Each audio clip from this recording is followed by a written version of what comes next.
Bach is one of the very greatest of Western classical composers.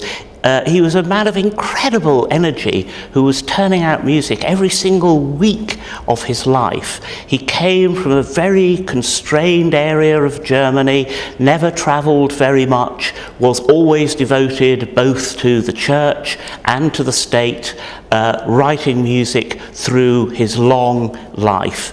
And his music has the ability to transcend the centuries, and this Easter and every Easter people all over the country will be performing Bach's settings of the Passions. Although he wrote for the church, his music appeals to people far beyond those of religious belief. It's music that speaks to everybody.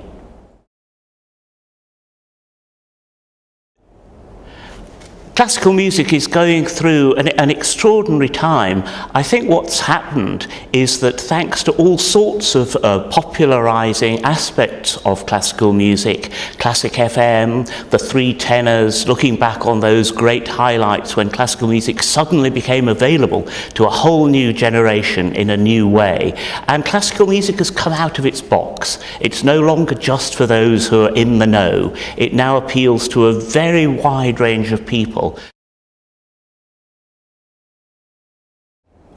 I now run a big art centre at the Barbican, and looking at the year ahead, both of the composers that I've written about in the Faber Pocket Guide series, Bach and Mozart, will be featuring very strongly in that year.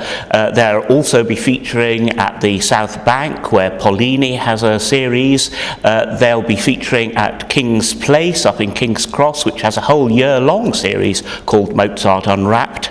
And at the Barbican, we're going to welcome one of Peter Brook's last productions of Mozart's Magic Flute, wonderfully reworked for families and children, and that should be an absolute highlight of the year. So I think classical music is reinventing itself for a new audience. It's becoming very available to people, and what we hope that the Faber Pocket Guide series will do, like all Faber's wonderful classical music books, is make the insights of scholars and performers available on the most accessible level to a new audience.